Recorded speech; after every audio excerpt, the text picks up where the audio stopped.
My husband left for his usual 3-week shift on the oil field. It wasn't anything new. We'd been living like this for over 4 years. At first I'd cry when he left, but over time I stopped. I became used to the silence, the routines I kept on my own, and the endless space of our rural property. We had horses, 3 to be exact, but only one ever felt like mine. Storm was a dark, strong stallion, temperamental but loyal. I started spending more time with him. Not for the riding but for the silence, the peace. He became my daily escape.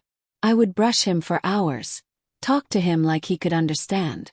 Some days, I pretended he was listening better than any person ever had. It's not that my husband was cruel or inattentive. He just wasn't there. Physically or emotionally. Calls turned into short texts. Conversations became logistical check-ins. Bills, fences, feed deliveries. I'd dress up before he came home, try to reignite that spark, but he always seemed exhausted. He'd say, "You're beautiful, you know that," and fall asleep 2 minutes later. I told myself this was marriage. Real marriage. Not the fairy tale stuff but the quiet, functional companionship. But something in me kept aching. I wanted to be seen. Noticed. About a month ago I hired help. A stable worker recommended by a neighbor. Young guy, quiet, lean. His name didn't matter, not really. He showed up 3 times a week, helped with the mucking, grooming, feed rotation. He wasn't overly friendly, which I liked. But there was something in his eyes. Steady, watchful. He worked with confidence, always calm around the horses, even Storm, who didn't trust most people. It surprised me when Storm let him near without fuss. That was the first thing that drew me to him. Storm's approval.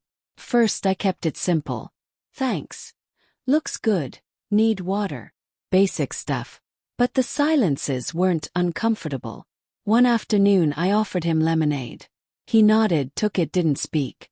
We sat on the porch, side by side, watching the horses.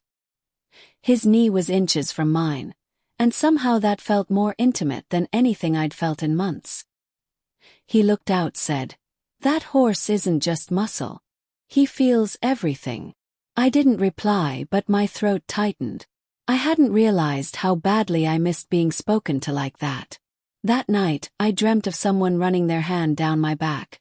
Not touching for need, but for connection. I woke up aching.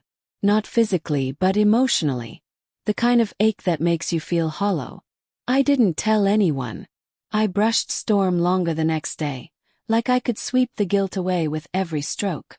He started noticing little things. "You look tired today." Or, "You changed your hair." My husband never noticed. I didn't blame him.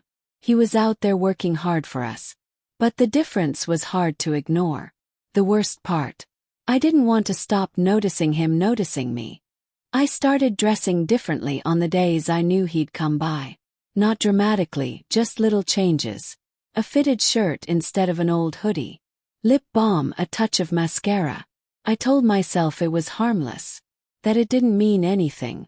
But it did. I felt it in how my stomach tightened when I heard his truck roll up the gravel. The anticipation crept in like a fog. I hated it, but I craved it. We spoke more. Short exchanges turned into longer pauses. He never asked personal questions, but when I shared small things, he listened. He actually listened. Once, I told him my husband and I used to ride together every Sunday. "Used to," he repeated. Just that. But it stuck with me. That quiet reflection, the way he didn't try to fix it, just acknowledged it. The shift wasn't sudden. It was slow. Gradual. Like being pulled into warm water without noticing how deep you've waded. I stopped talking to my husband about my days. There was nothing to say. He wouldn't understand the way I laughed when Storm knocked over the feed bucket. Or how proud I felt when I finally got the new colt to stop bucking during brushing. But the stable hand noticed those things. He saw the small wins. One afternoon, the air was thick with heat and thunder. I stayed in the barn longer than usual, organizing tack that didn't need organizing. He didn't leave either. We ended up talking about things that surprised me. Books we liked, places we'd never been, music that made us feel something. We didn't flirt. Not directly, but there was a charge in the air.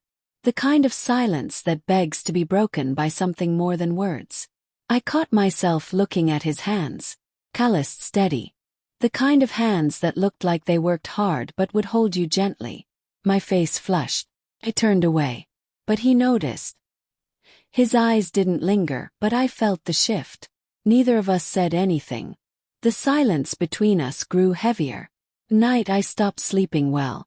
I'd lie next to my husband, wondering how long I could pretend this wasn't happening. I hadn't crossed any lines. Not yet. But emotionally, I knew where I was.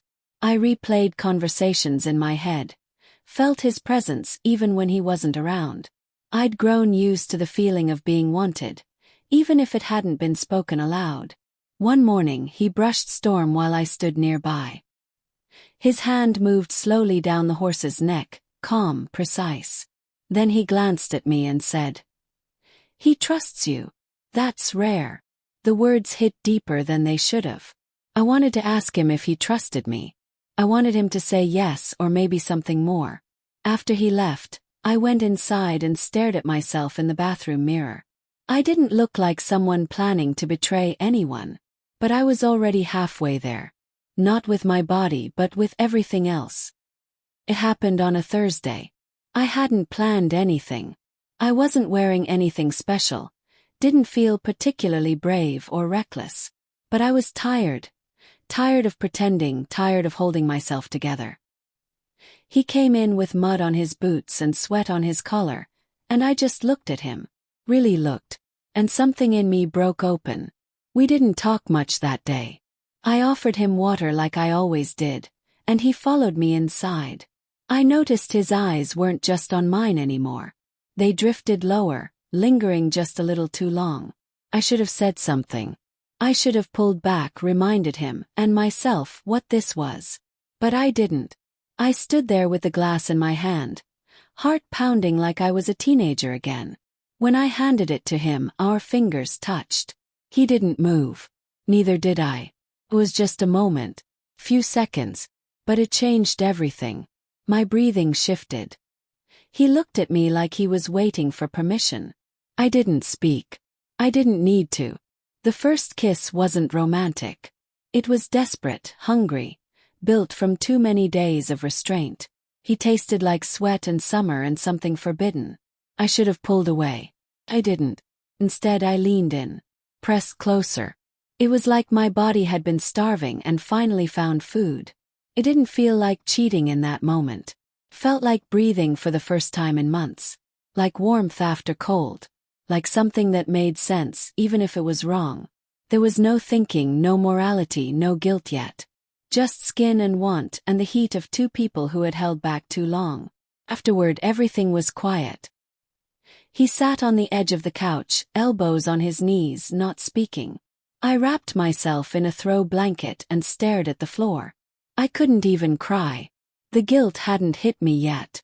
I was still floating, still high from the way he'd touched me like I mattered.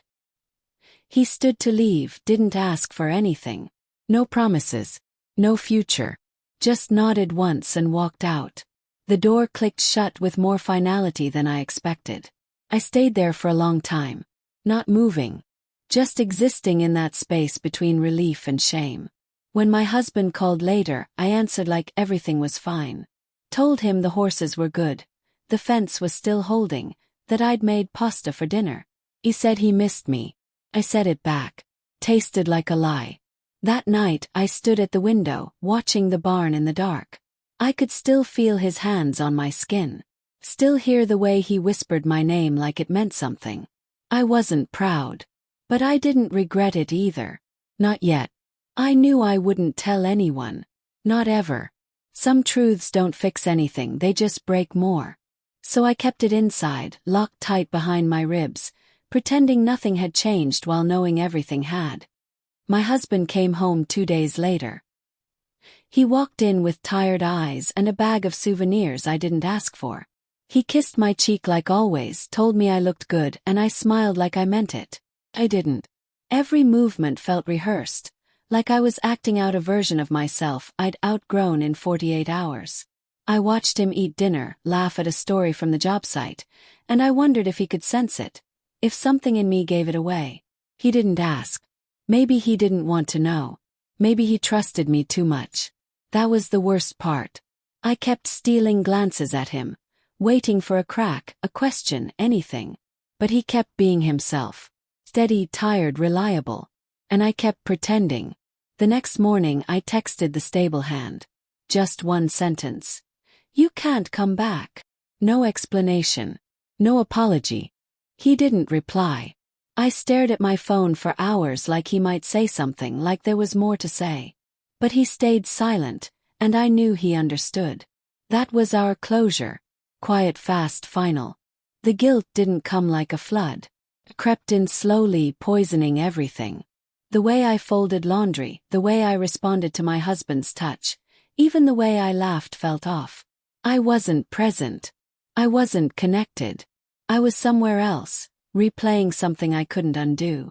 Every time my husband reached for my hand, I flinched inside. Not because I didn't love him, but because I had let someone else touch parts of me he hadn't reached in years. I thought about confessing. Late at night, I'd lie awake next to him, heart pounding, rehearsing the words in my head. But every version ended the same way. Pain, betrayal, the destruction of something we'd spent years building. He didn't deserve that. And I couldn't live with the wreckage. So I stayed silent. He started noticing my distance. Asked if I was okay. I said I was tired. Blamed the heat, the chores, my hormones. He believed me. Or maybe he didn't. Maybe he chose not to push. Weeks passed. The ache faded, but not completely. I avoided the barn for a while, then started going back in small steps. Storm still came to me like nothing had changed. But everything had. I stood next to him once, brushing his coat, and whispered a thank you he'd never understand. He had nothing to do with what happened, but he had witnessed the unraveling. I don't know what I expected. Clean break, maybe. Or a slow fade. But it lingers. The memory, the guilt, the longing. Not just for him but for how I felt. Wanted. In. Life. It wasn't love. It wasn't even lust in the purest sense. It was desperation. It was reaching for something I'd lost track of long ago. I'm still married. Still here. Still playing the role. But sometimes late at night I think about that version of me, the one who stopped being invisible, even for just one day. And I wonder if she'll ever come back.